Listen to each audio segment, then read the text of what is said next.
Okay, our next speaker is Jessica Horton. Jessica is an assistant professor of art history at the University of Delaware, specializing in modern and contemporary art and indigenous issues.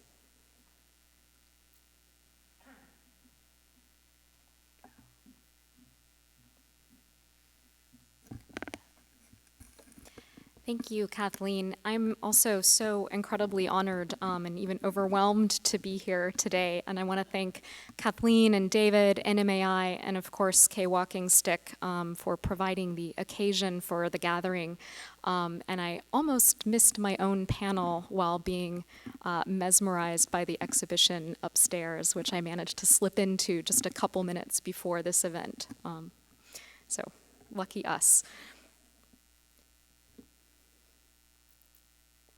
In 1995, Kay WalkingStick made a diptych titled "With Love to Marsden." Self-contained squares abut, one half semi-representational landscape, one half full abstraction. At right, you may recognize the iconic red rock mesas of New Mexico. At left, an equal-armed cross stamps a sparkling sea of paint and wax. The symbol is ubiquitous in Native North American art, an indigenous map of the cosmos that resonates with the Christian cross. To join these two distinct sides by way of sending love to Marsden Hartley. Now, this was a move at odds with dominant trends in art criticism and practice in the final 2 decades of the 20th century. Hartley is one of the many Anglo-modernists who preceded WalkingStick in journeying to the Southwest. There, he painted russet rock forms and borrowed from the visual and spiritual power of native symbols. In a series of essays published in the early 1920s, he concluded matter-of-factly, "The red man is the one truly indigenous religionist and aesthete of America," unquote. With Love to Marsden was made in the wake of the first thorough anti-colonial vetting of modernist primitivism in this country. Beginning in the mid-1980s, art historians both critiqued and calcified the relationship between indigenous and European art heritages, using the terms of distance and difference. It would have been safer, perhaps, in 1995, for WalkingStick to dismiss Hartley's commentary as pure fetish, his chosen symbols a case of colonial dispossession. Instead, she chose to traverse the distance between artists and periods with familiar, even familial affection. Her painting marks an instance of what I will call creative kinship. And my talk today will address 2 interrelated occurrences of such kinship across WalkingStick's practice. The first concerns the series of diptychs made between the mid-1980s and 1990s, which embrace a promiscuous history of modernisms, especially in the Southwest in the first decades of the 20th century. And the second will concern a body of works on paper made during the artist's repeated trips to Rome beginning in 1996. In the latter, Southwest landscapes overlap with forms drawn from classical and Renaissance art collections. Figures and ground become fused in a fleshy and fertile dance. These works forge belonging to a vast history of art, which unfolds as much through forms of proximity and likeness as distance and difference. My story picks up in the early 1970s, as WalkingStick was earning her MFA at the Pratt Institute in Brooklyn, and the American Indian movement was airing on the news. And indigenous political concerns seeped rather quietly into her canvases. I have a feeling we're going to be seeing this work again and again today, such as the epic Chief Joseph series. In 36 canvases, WalkingStick embarked on a thorough exploration of the compositional possibilities of an upright arc using a familiar modernist grid. The title invites a relationship between the self-imposed constraint and rigor of a formal investigation and analogous qualities in political leadership. Chief Joseph headed a contingent of resistant Nez Perce towards safety in Canada while pursued by the US Army in 1887 and eventually surrendered less than 40 miles from the border. For WalkingStick, he represented the height of human accomplishment, a truly moral person in her words. And yet efforts to associate the formal journeys of an arc with the trial-tested moral backbone of this historical leader were inevitably freighted by white modernist predecessors who had borrowed similar forms from native art. The same arc can be seen here in the repeating teepee flaps of Hartley's American Indian symbols from 1914, or Adolf Gottlieb's pictograph symbol of 1942, which he characterized as, I quote, recollections of our prehistoric past, unquote. And WalkingStick would later wryly note, if I showed with women, then the arcs in the paintings were vulvas. If I showed with Indians, they were bows. I'm not going to dwell for too long on the theme of primitivism, but a few benchmarks are unquestionably relevant to WalkingStick's epistolary gesture of love. She was a regular visitor to MoMA in the 1980s, where the hotly debated Primitivism in 20th Century Art, The Affinity of the Tribal and the Modern, opened in 1984. Curator William Rubin emphasized that European and American modernists valued, and I quote from that catalog, virtually any art alien to the Greco-Roman line of Western realism that was reaffirmed and systematized in the Renaissance, unquote. Responding to modernism's so-called primal scene, there, Hal Foster wrote, Picasso transgresses in order to mediate the primitive in the name of the West. And in 1988, on the occasion of the Paul Gauguin retrospective at the National Gallery of Art here in DC, Abigail Solomon Goudot would famously define primitivism as, and I quote, a white, Western, and preponderantly male quest for an elusive object whose very condition of desirability resides in some form of distance and difference, whether temporal or geographical, unquote. Stripped of its innocence, then, the history of abstraction was now seen to encode a colonial relation, one which evacuated mutual histories of entanglement in favor of distance and difference, traversable only in one direction.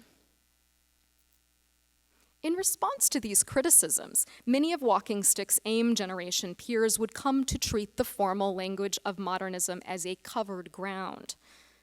They addressed their own displacement from this field with a postmodern toolkit of parody and irony. Here we see Jimmy Durham's Pocahontas's underwear from his installation on loan from the Museum of the American Indian, yep, these collections, in 1985. And I couldn't resist putting it to work here to redress the primal scene. For many Native artists in the 1980s, to reappropriate modernism's borrowed language of archetypal forms unironically was to risk being found guilty of self-primitivizing. And yet, what Richard Schiff called the necessity of Jimmy Durham's jokes left little room for exploring kinship, either to the long record of indigenous symbols or to the wholly entangled 20th century modernisms that took them up. And I think it's an insistence on belonging to both that WalkingStick never abandoned. She began making diptychs in the mid-1980s in New York as the primitivism debates were heating up. On the right, a view of cliff sediments at Hovenweep National Monument in Colorado, home to 6 ancestral Puebloan villages abandoned around 1300 AD. Here, land means, according to the perspective held by a single-centered subject, or perhaps we should say camera, as WalkingStick often used her own travel snapshots to create the landscape portions. At left, a geometric shape is dug into a thickly layered field. The combination of acrylic and wax was applied directly by WalkingStick's hands to a base that protrudes several inches further than the panel at right. It thus has a sculptural, even architectural presence. The cropped pyramid form at center echoes the silhouettes of Hovenweep towers, and yet it also belongs to a potentially vast scale, independent of the sovereign human self. And it thus points us towards other non-anthropocentric understandings of dwelling in a place. These two distinct ways of relating to Earth move toward one another, joined at the hip, bridging the distance and difference that Rubin posited between Renaissance perspectivalism and its alien others. I think this pairing also can act as a visual prompt for us to recall nearly 5 centuries of art historical entanglements in North America. The dual aesthetics of With Love to Marsden and Hovenweep echo paint on cliff walls, mission churches, seed jar surfaces, watercolor paper, and stretched canvases by a range of historical makers. The material mixings in the Southwest intensified in the early 20th century as pilgrims and patrons like Hartley and Georgia O'Keeffe sought an indigenous source for a uniquely American art, be it Red Rock or Pueblo dances. And it's worth noting that while these aesthetic concerns were tied up deeply with colonial forms of nationalism, they also sometimes generated political alliances. Hartley's public plea on behalf of red men's ceremonials garnered public support, especially on the East Coast, for Pueblo activism against aggressive federal assimilation policies during this period. And specifically at stake here were the bans on religious dances that were deemed barbaric and antithetical to white progress. In turn, Native artists such as Awatsire, Fred Cabote, Maria Martinez, and Nampeo grasped what Ruth Phillips has called primitivism as a portal, an opening in which to articulate distinctive modernisms at a moment of political and economic duress for indigenous communities. And I worry that if we too quickly dismissed modernist primitivism as a unilateral form of appropriation, we also risk occluding the agency of these historical artists, as well as the complexities of the relationships they navigated. WalkingStick's diptychs thus plant their feet in a more promiscuous history of art than those well-meaning critiques of the late 20th century permitted. Prior to the 2000s, when scholars have begun adding an S to modernism, I think this was a brave, even provocative move. But I do want us to keep in mind that while the diptychs unite sides, they are still constructed of self-same squares. And whether these sides were reconfigured through parity or through hybridity, differences remained the building blocks of legibility in supposedly postmodern times.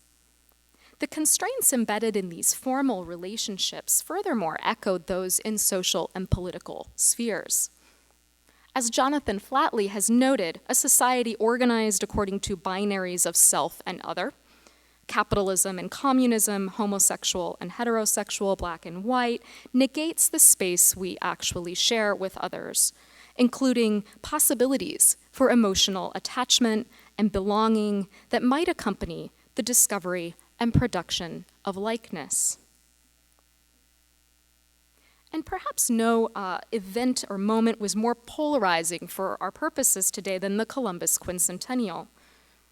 Widely celebrated in the US, it fell on the shoulders of Native artists and activists to disclose the devastations of colonialism in the wake of the slave trader, to borrow WalkingStick's phrase. She made this diptych, titled Where Are the Generations?, for the Keystone exhibition, Land, Spirit, Power, First Nations Art at the National Gallery of Canada, co-curated by Robert Houle in 1992. Hammered and repoussé in the copper circle on the left appear these words. In 1492, we were 20 million, now we are 2 million. Where are the generations? Where are the children never born? The mournful message is compounded by the circle's implied inability to produce meaning. It's an eclipsed moon or a failed fertility symbol, its surface deformed by the violent toll of colonialism.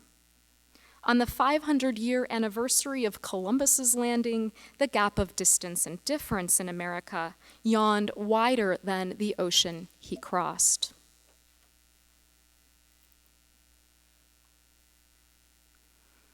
A watercolor sketchbook titled Terra Corpo offers a summation of lessons drawn from WalkingStick's first trip to Rome in 1996. And I want to quote at length from the folio in this sketchbook. This book records my thoughts about the similarity of various myths of humankind concerning the tie between the body and the fertility of the earth.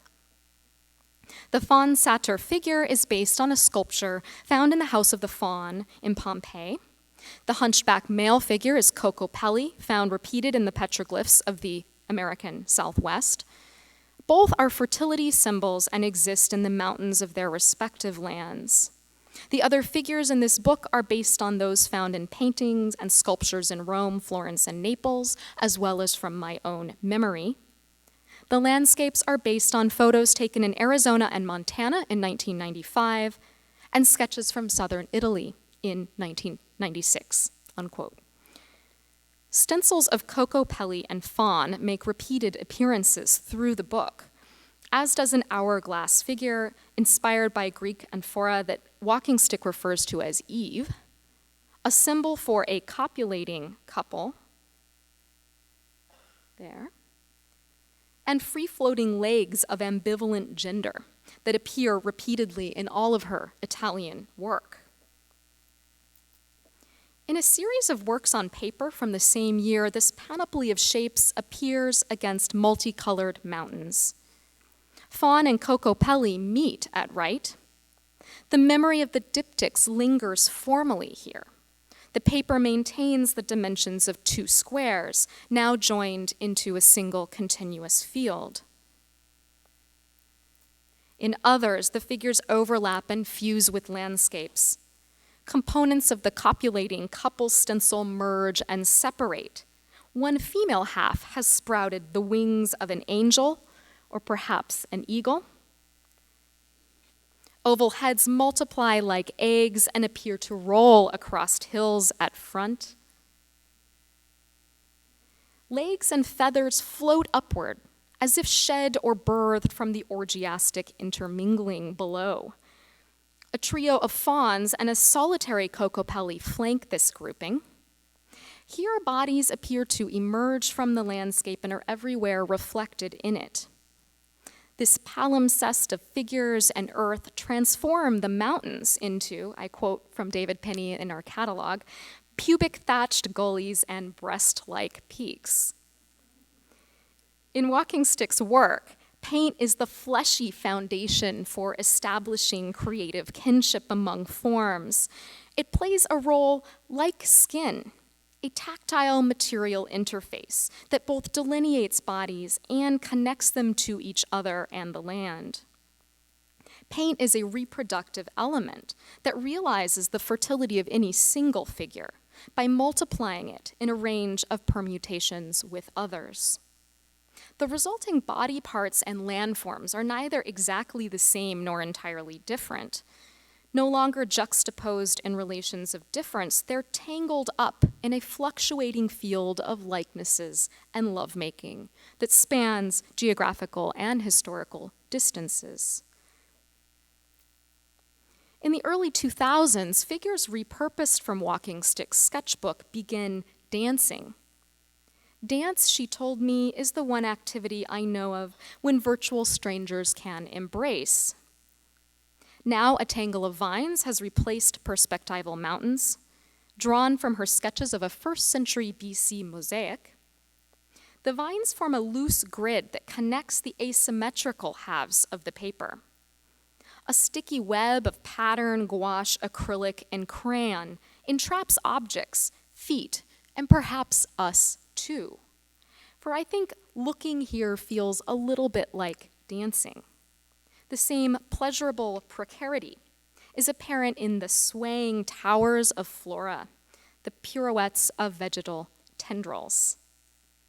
To gaze at this wayward structure of vines is to experience a slight loss of equilibrium, to be made at least a little bit vulnerable to the strange embrace of flora and feet.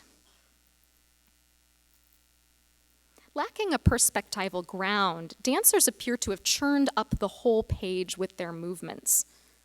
The plant motif does not lie passive beneath this activity. Vines shimmy up their semi-transparent limbs, caressing them, tugging gently.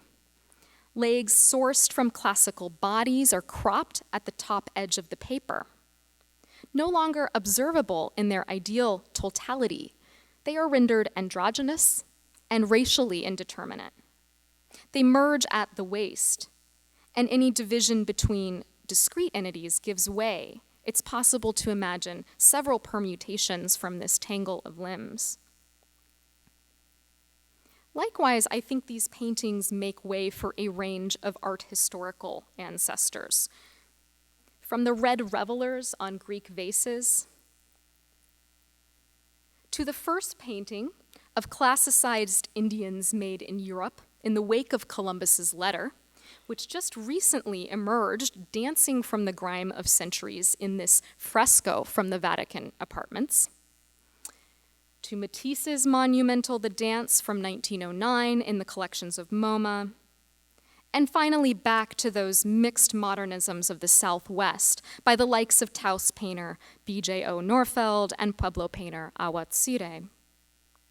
Perhaps then we're looking at art history's tangled legs, which after 500 years can't be straightened into relations of difference and distance with ease, and certainly not with love. Thank you.